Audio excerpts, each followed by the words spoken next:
Olá, meu amigo, olá, minha amiga, seja bem-vindo, seja bem-vinda a este nosso programa. Nós iniciamos um novo tempo na vida litúrgica da nossa igreja. Iniciamos o tempo do Advento. E com o tempo do Advento, o primeiro domingo do Advento, nós iniciamos também um novo ano litúrgico. No tempo do Advento, nós pensamos em dois pontos. Ou podemos meditar a palavra de Deus a partir de dois pontos.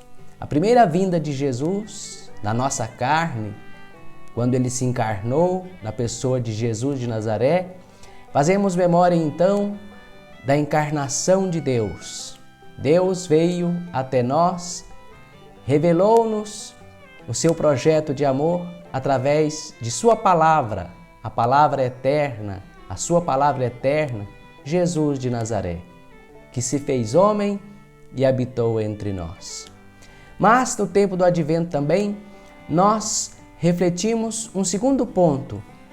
O mesmo Deus que veio a nós uma primeira vez, na pessoa de Jesus, virá também uma segunda vez ao nosso encontro na parousia. Jesus se manifestará gloriosamente uma segunda vez para a consumação do reino do Pai. Esta é a nossa esperança. Então, enquanto nos preparamos para celebrar o Natal que se aproxima, lembrando a primeira vinda de Jesus, celebrando a primeira vinda de Jesus, e isso deve ser motivo de muita alegria e de muito amor no coração, nós também nos preparamos e meditamos que o Senhor Jesus voltará.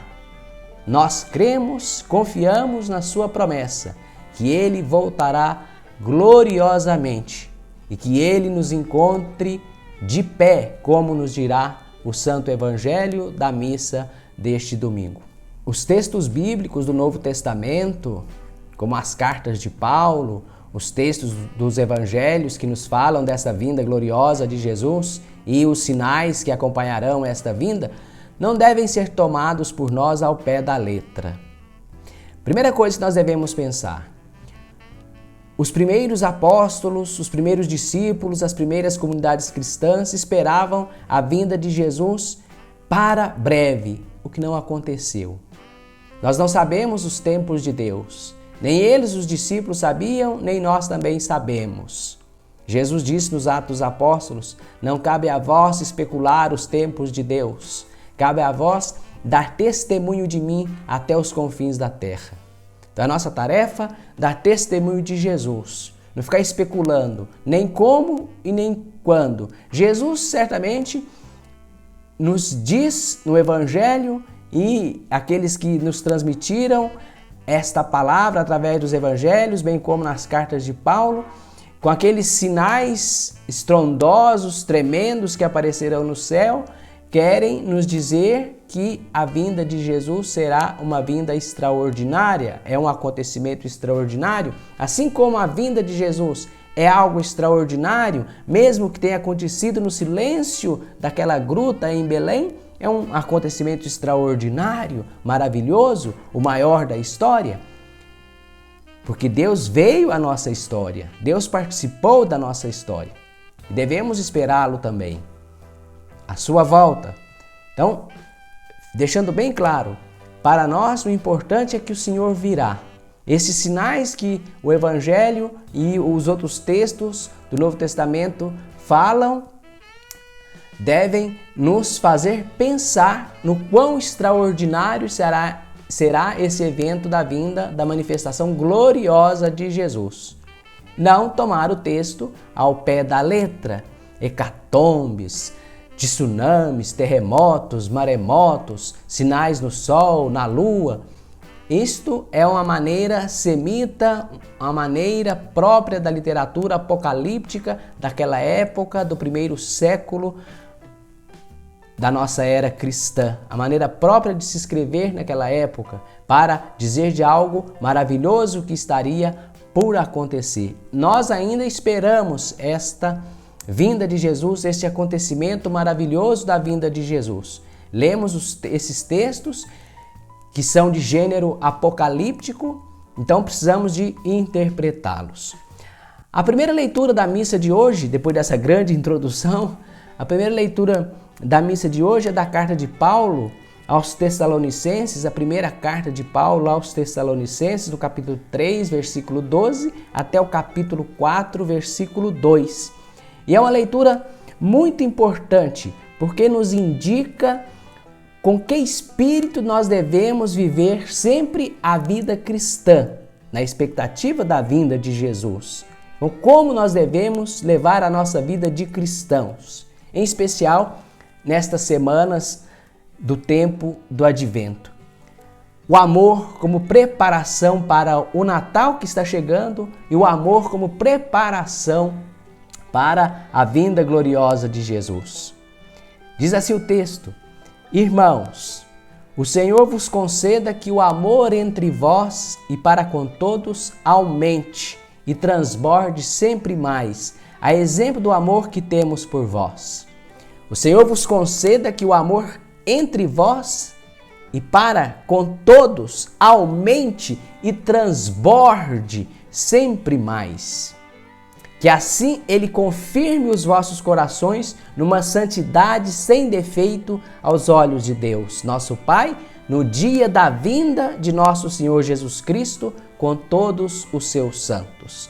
Que Deus confirme os vossos corações numa santidade marcada pelo amor. Então, vivendo o amor, seremos confirmados em santidade nesta vida e por ocasião da vinda gloriosa do Senhor Jesus.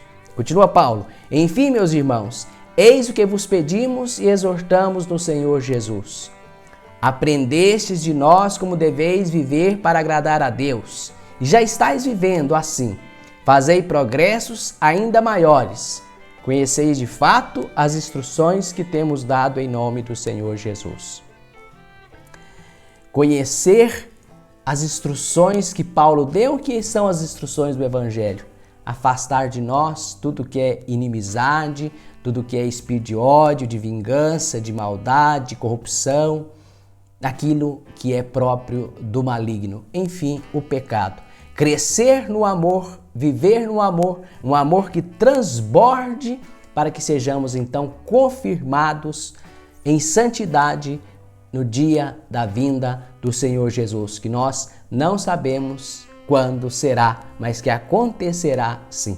No texto do Evangelho, nós ouvimos São Lucas nos dizer ou colocar Jesus dizendo a nós, no capítulo 21, versículos 25 a 28 e nos versículos 34 a 36, que nós devemos esperar a nossa libertação, a libertação das amarras deste mundo, daquilo que nos faz sofrer, daquilo que nos traz amargura e tristeza.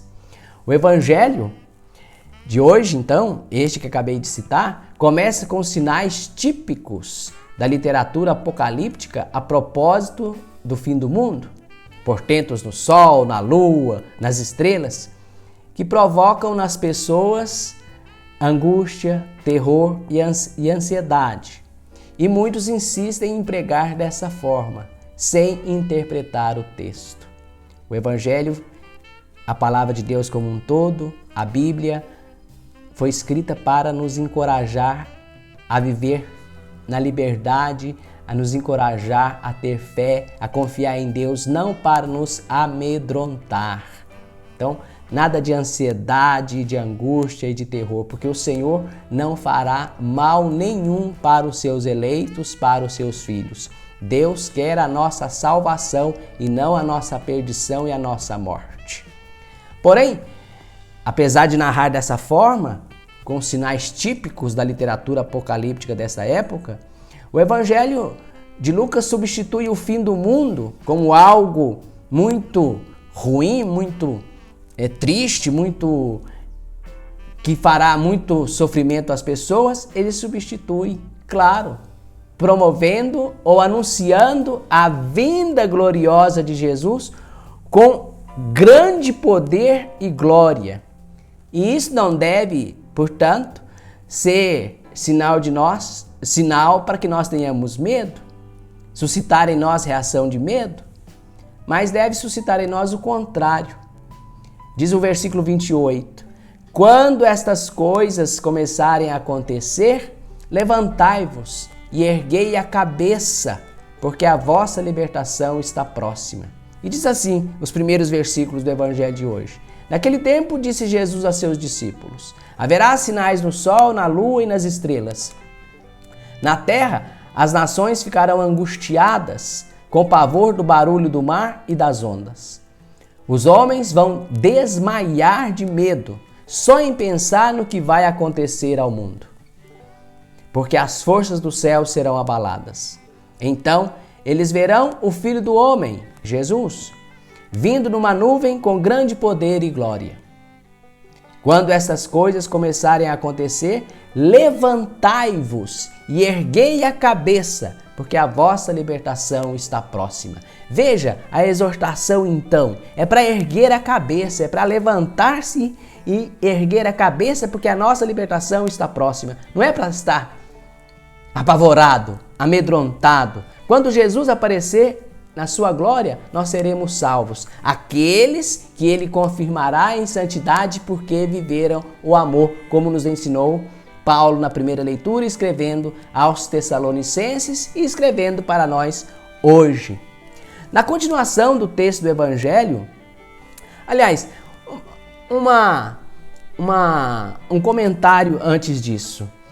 Levantai-vos, erguei a cabeça, ficai de pé. Sinal de quem está pronto, de quem viveu de fato uma vida de amor, uma vida amorosa, de amor ao próximo, de confiança em Deus, de fé em Deus, uma vida que transbordou o amor. E aí estando de pé, será confirmado, com a cabeça erguida, como justo, como alguém que fez o bem. Não é com ar de soberba, mas com ar de tranquilidade, serenidade, porque cumpriu o bem e porque viveu o bem. E na continuação, o Evangelho nos diz como devemos esperar essa vinda de Jesus. De forma negativa, não permitindo que nos dominem a libertinagem, a embriaguez e as preocupações da vida. Exatamente isso que nós não devemos permitir. Que a libertinagem nos domine. Nós somos livres, devemos viver a liberdade dos filhos de Deus, mas não numa vida libertina, de qualquer maneira, como muitos vivem por aí, infelizmente, e essa é a verdade. Na embriaguez, quer dizer, como que entorpecidos, fugindo do mundo pela embriaguez, e embriaguez não só com relação à bebida alcoólica, mas a embriaguez no envolvimento com coisas desnecessárias, na embriaguez da riqueza, na embriaguez da mentira, na embriaguez do pecado. E não nos deixemos permitir ser dominados pelas preocupações da vida. E um comentário, neste tempo que aproxima o Natal, as pessoas se envolvem com tantas coisas, com tantas preocupações, em comprar, em vender, e se esquecem do coração, da espiritualidade, de uma preparação adequada, de uma preparação amorosa para celebrar o Natal em família e em comunidade, com os amigos. Não é verdade? O Natal não é nada disso aí. Natal não é consumismo. Natal não é apenas enfeites exteriores, mas com o coração apagado. Natal não é apenas enfeites muito bem iluminados exteriormente, que são belos e devem enfeitar as nossas casas, as nossas ruas, as nossas igrejas, sim. Mas o Natal é também um tempo da gente enfeitar, de iluminar o nosso coração para a vinda de Jesus, para celebrar o Natal que vem e para celebrar a vinda gloriosa de Jesus. E positivamente, como devemos nos preparar? Com atitude de vigilância e oração. É vigiando e orando. Vigiando, o que significa esse vigiar? Viver o bem. Estar em alerta para viver o bem, como quem espera o seu Senhor chegar. Ele não me encontre agindo mal, praticando o que é errado, o que é injusto, mas ele me encontre amando, vivendo na prática do bem, transbordando de amor para comigo mesmo, para com a natureza, para com a criação e, acima de tudo, para com os nossos irmãos e também para com o próprio Deus. e orando, rezando, participando bem da Santa Missa, com atenção na Palavra de Deus, rezando a Sagrada Palavra de Deus, a Sagrada Escritura, uma leitura orante, meditativa, ter sempre a Palavra de Deus diante dos olhos. Isso é oração, isso é vigiar, isso é se preparar bem para o Natal e para a vinda gloriosa de Jesus.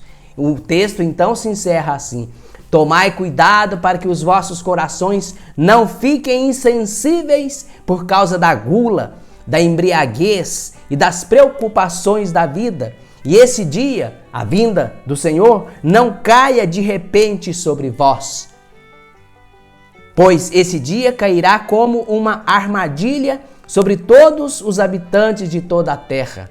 Portanto, ficai atentos e orai a todo momento, a fim de terdes força para escapar de tudo o que deve acontecer e para ficardes em pé diante do Filho do Homem, para ficardes em pé, e não acabrunhados, jogados, mas em pé, dignamente, a postura de dignidade, de quem viveu bem, de quem cumpriu bem a sua missão, de quem viveu, de quem levou a sua vida bem, na justiça, na caridade, no amor. Olha que maravilha, meus irmãos e minhas irmãs, e que assim seja, que a gente transborde de amor, e quando o Senhor se manifestar, nós estejamos de pé com a cabeça erguida, uma posição de dignidade, posição de serenidade, e sejamos confirmados na santidade e possamos participar eternamente do reino de Deus. Desde já, espero que você comece a se preparar bem e nós todos comecemos a nos preparar bem para o Santo Natal do Senhor Jesus. Que o Senhor vos abençoe hoje e sempre. Pai, Filho e Espírito Santo. Amém. Um grande abraço a todos.